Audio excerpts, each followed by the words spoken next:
Daydreaming About Dragons. Last week we talked about pacing expectations, just the flow of the game, when conflicts happen, when the big battle, when a big battle happens, if your game has a big battle, if it has battles, if it has anything, who knows? Whatever you're playing. And that's what I was thinking about.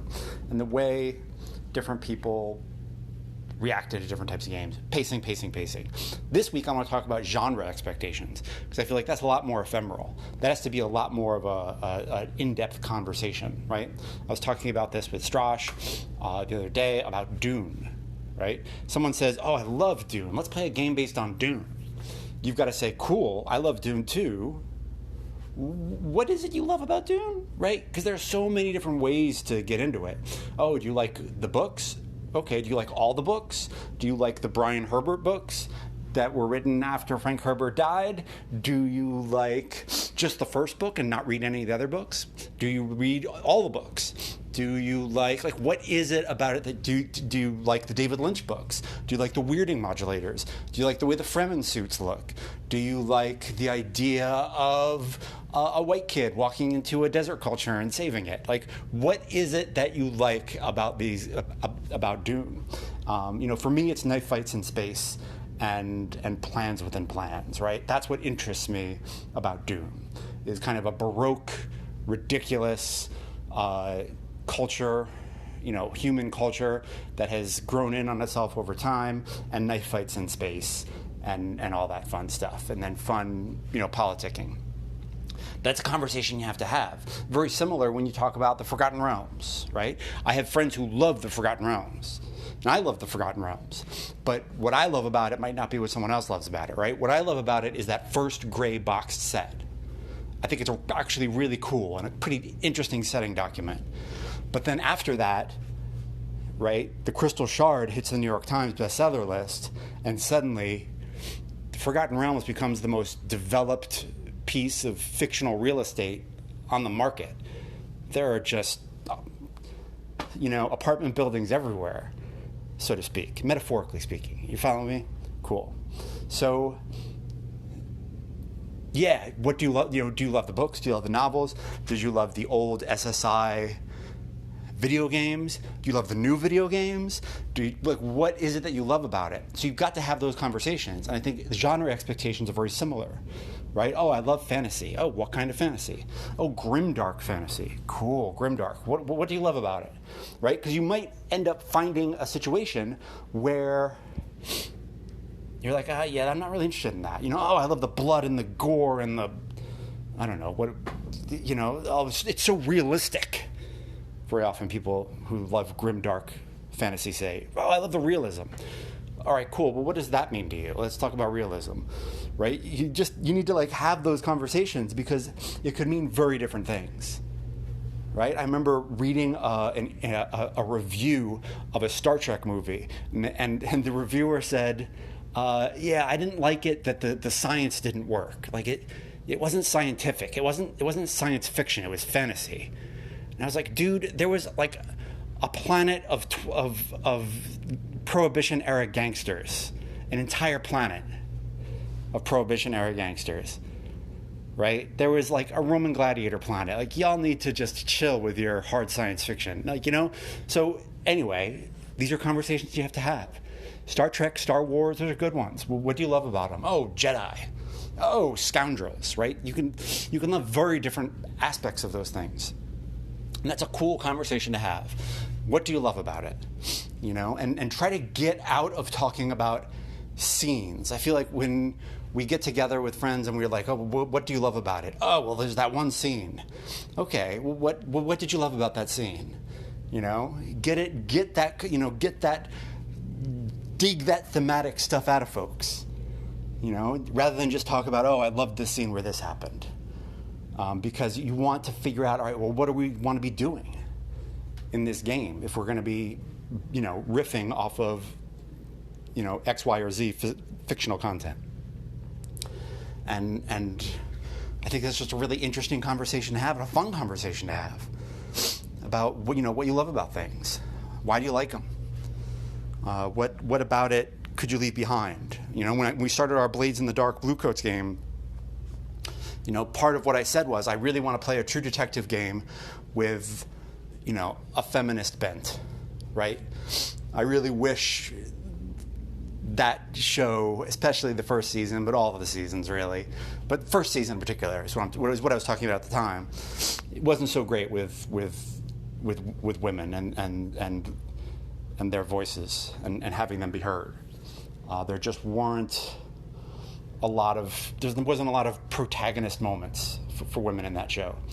So that was one of my things, like, hey, I'd love to do, feminist True Detective, with a pair of partners in a corrupt world, dealing with monsters, solving crimes, dealing with their own imperfections.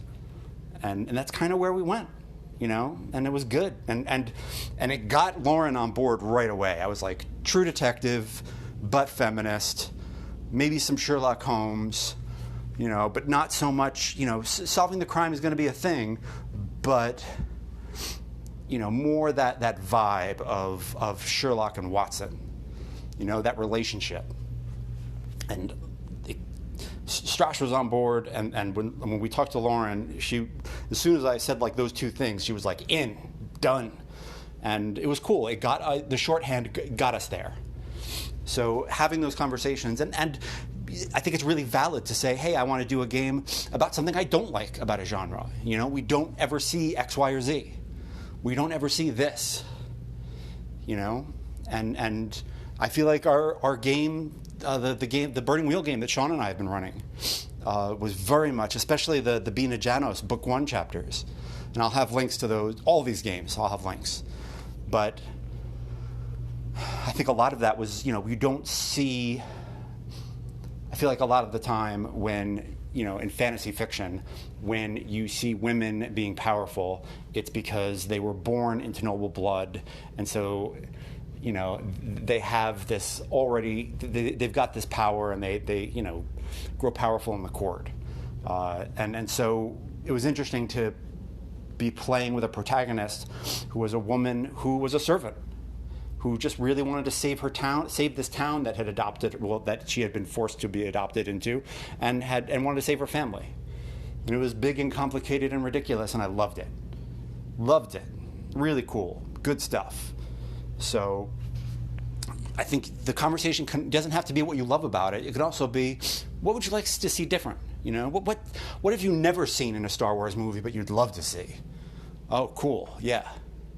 Absolutely. I'd love to, who collects the taxes? I'd love to play a tax collector. I'm just throwing things out there to make things up. But, I think it's interesting. I think there are interesting things to be seen because you want to criticize something you love too. That can absolutely work. So have those genre discussions and have those, what do you love, what do you not love? What do you never see? Because what I found is that what I love about our hobby, our role-playing game hobby. Man, I just stubbed my toe. Oh, I am in so much pain. Whew, moving past it. All right, what I love about our hobby is not stubbing my toe and being in terrible, terrible pain. But what I love about it is how it can surprise you, right? So, when Sean and I started the game about Bina Janos, and I had no idea what was going to happen. I had no idea. I was kind of nervous, and I loved that. And it could have been a cautionary tale. The dice could have not gone, their way, and it could have just been a mess, but it wasn't.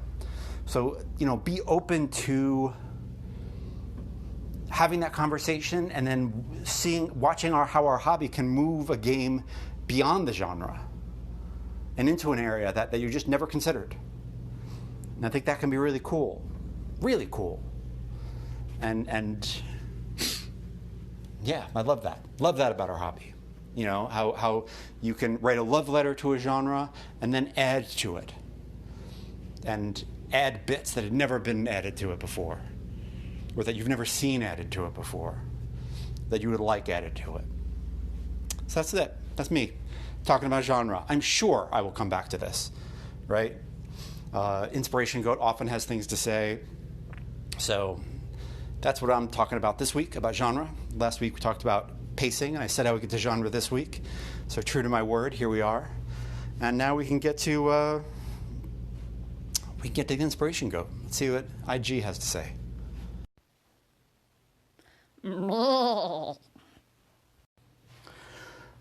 Star Trek Lower Decks. Good one, inspiration goat.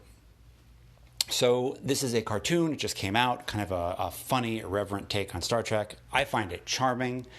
It's nice and positive. It's funny. It's adventurous. I really enjoy it. So I want to talk about something that happened in the last episode, where a character is trying to, in the B plot of episode 2, season 1, a character is trying to find their place and is and for other reasons that you'll see in the B plot if you ever decide to watch it. And they're transferring to different departments. They go from engineering to command to security, and then I think blah, blah, blah, blah, blah. So every time that they transfer, there's this like moment of tension where their commanding officer is like, "You're transferring?" And you think, oh, they're going to be really upset. And then they go, "Great, good luck. I'm glad you're following your dream. Go for it. Find your place." And I'm going to tell you a couple reasons why I like that. Number one, it says something about Star Trek, right? So it says something about the setting. That's fun. That's not my main point, but it's fun. It says something about how Starfleet is well adjusted. Great. Cool. Another thing. The main thing I like is that it is an example of TV not taking an easy opportunity for drama.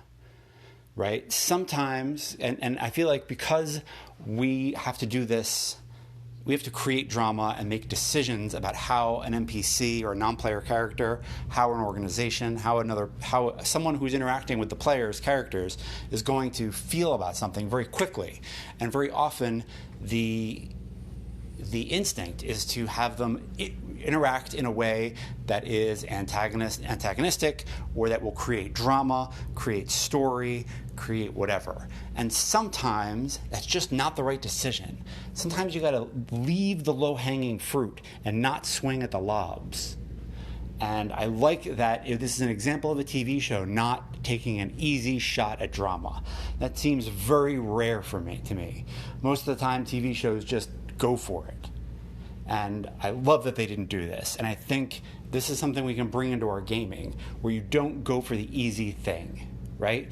An example of this comes in a Stars Without Number game that I ran. And a friend of mine had a mother who was an astrophysicist, and a very prominent and well-regarded astrophysicist. And his father was a captain of a space pirate ship. And I was like, wow, how do they deal with that? And he was like, oh, I don't know. Let's think about it. And my friend's an actor, so he was like, maybe my dad's cheating on my mom, and it really pisses me off. And I was like, well, what if we do it this way? What if your parents are smart people? They're just smart, and they know that your dad's going to be away for months at a time, maybe longer sometimes, and they have a deal worked out. She knows that he's going to have, lovers in every port. He knows that when he's gone, she's going to see other people, and they've just got a deal worked out. There's no drama, right? Sometimes drama is great, and you got to go for it. Other times, man, I didn't play Stars Without Number. I don't go for space opera so that we can have family squabbles. Now, mind you, I have a whole episode, if you go back, on Sandman and using family tension and family squabbles in games for all kinds of stuff, from gods to whatever, to wizards. Sometimes you want to go for family squabbles, but sometimes you want to leave the easy conflicts behind and not do it. And this is one of those cases. I was like, I'm really not interested in this conflict. I am not and most of the time when I'm not interested in it, my personal preference, I'll just give it to you here, is when there's something to do with jealousy. I am just not interested in that, especially romantic jealousy. Maybe a little bit of Salieri, Amadeus jealousy. Ooh, I should, inspiration goat. How have you not brought up Amadeus? Anyway, we'll talk about that another time. I'm gonna chat up Inspiration Goat, try to get Amadeus on a future show. One of my favorite movies. Maybe a little bit of like Salieri, jealous of a Salieri-like wizard, jealous of another wizard's talent. I could go for that kind of jealousy. But romantic jealousy, man, I'm just so tired of it. There's so many more interesting things to do with a romantic relationship. And, I just got to walk by those kinds of things and get rid of that kind of tension. Because I'm just not interested in playing it. So maybe the thing to think about here is not only walking away from easy conflict sometimes and finding your conflict elsewhere, but figuring out what kind of conflict you're interested in and what kind you're just not. And nixing it right at character creation, or right as you're kind of figuring out a family situation. Because, I don't know, sometimes the easy choice is kind of a lazy choice, and it's not great. So that's what I'm thinking about. That's what Lower Decks had me thinking about, along with a lot of other things. I have a feeling we'll be coming back to Lower Decks. I have a feeling we're going to be coming back to Star Trek Discovery. I'm really enjoying these new forays into the Star Trek universe. So there's more to be said for good and ill. I'm really digging them. So, yeah, leaving easy conflict behind, right? Did we really go out into the depths of space to have an HR conflict about where you're transferring? Maybe. Maybe we are. Maybe we are. But maybe there are more interesting conflicts to be had. Think about it. Think about when you've got an NPC who's going to be antagonistic just because. Are you doing it because it's interesting, or are you doing it because you just don't know what else to do and you want to eat time? Because sometimes having a mentor can be more interesting than having an antagonist. And look at your NPCs with a critical eye when you're done. Look it over. Is everybody antagonistic? Are your players, characters, walking around in a world full of jerks? That's not cool. It's not fun. Find the positive people too. Throw them in there. Give the players allies. Not everything has to be a hurdle in their way. Not everyone has to be a hurdle in their way. So find those instances where you can have a friendly face, and it can be in really ways that are surprising. If you listen to, I'll put a link to the Bina Janos Burning Wheel game, and I had a noblewoman who had a lot of respect for Sean's character, even though she was a peasant and a servant, but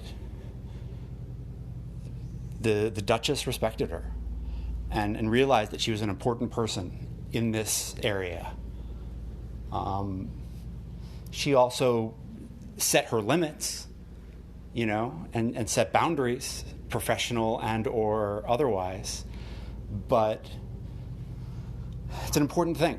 I think it's an important thing to have characters who are allies for the player characters too, especially when they're trying to do something really difficult.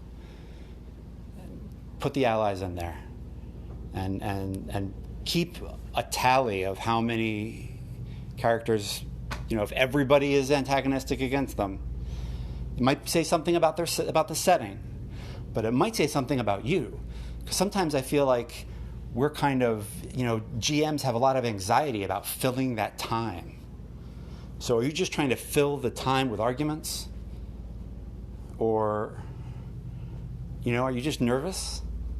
And antagonism is kind of easy. Kind of easy to just say no and then have a character insult them.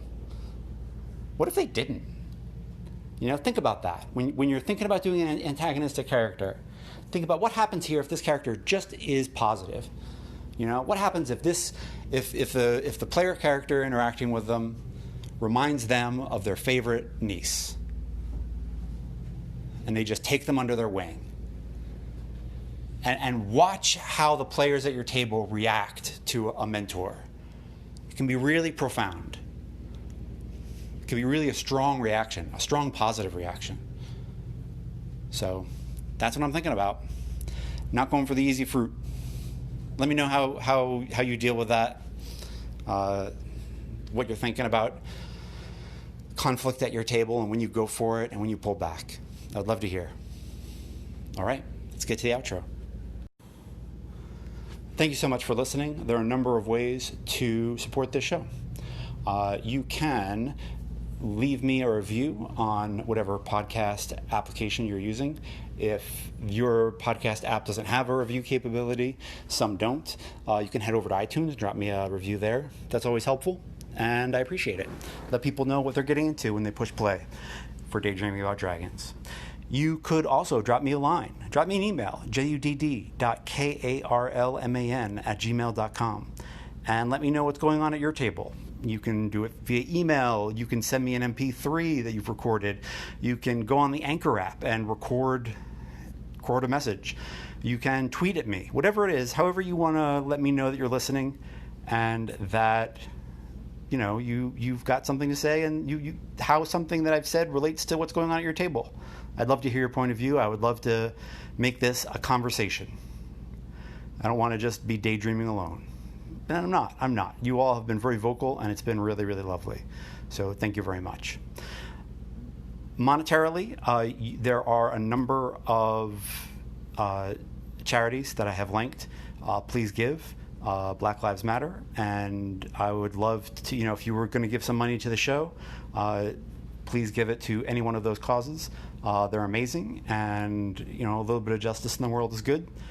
A lot of justice is even better. But if listening to this has made the world a little bit better through support, that's great. I'd love that. There are ways to support the show, but right now, in the COVID era, I've just said please don't drop that money in other places. And if you do that and it made you feel good, drop me a line. Let me know. I would love to hear from you. All right.